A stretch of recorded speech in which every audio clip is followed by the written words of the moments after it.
HarperCollins and HarperAudio present Fair Play, a novel, by Louise Hegarty. Performed by Andrew Wincott and Aoife McMahon. Part 1. It's that time of the year again, where we celebrate Benjamin's birthday, ring in the new year, and solve a murder. You are cordially invited to a murder mystery night this New Year's Eve to celebrate Benjamin's birthday. Please arrive at 2 p.m. Dress is Jazz Age Detective. Location, Yew Tree House. Directions attached. Please RSVP to Abigail. Abigail wakes at 7, stretches, does 10 minutes of tepid meditation, showers, dresses, does her skincare and makeup routine, dries her hair, makes scrambled eggs on half a bagel with some hot sauce, holds the suitcase she had packed last night into the boot of her car, and then gently places the champagne, wine, and food into the back seat. She ticks items off her to-do list and checks her watch. She makes sure that she has the receipt for the cake in her bag, and then double-checks the route to the bakery on her phone. It should take her 28 minutes without traffic. She arrives at the bakery a little before opening time, and while she's waiting, she looks over the messages from the Airbnb hosts confirming the time of her arrival. She watches as the minute hand ticks slowly towards the hour. The moment the door is unlocked, she is out, receipt in hand. The cake is boxed and ready, and she places it carefully on the floor of the car. She inputs the air code of the Airbnb into Google Maps, presses play on a podcast, and thinks about everything she has to do before the others arrive later in the afternoon.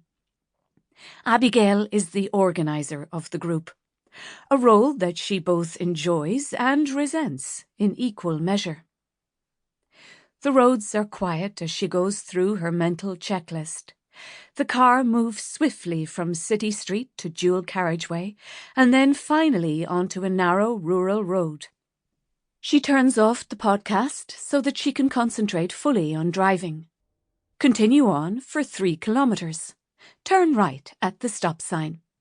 In 2 kilometres, bear left.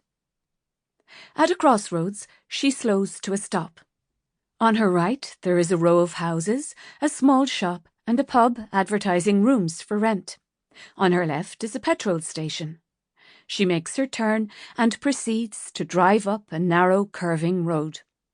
A family out for a walk wave at her. An approaching car pulls into a lay-by to let her pass. And then, eventually, the voice on her phone announces that she has arrived at her destination. She drives through the large pillars, past the vacant gate lodge, and up the tree-lined driveway. The house is up ahead, ivy-covered and facing southwards. She imagines that in spring or summer the grounds are verdant and fertile. The paved driveway turns to gravel under the wheels of her car, and she parks in front of the house next to an old jeep.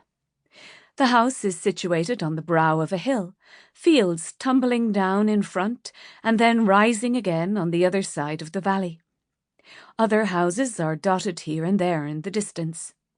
As she gets out of her car, the front door opens, and a man and a woman appear. They are maybe in their mid-60s.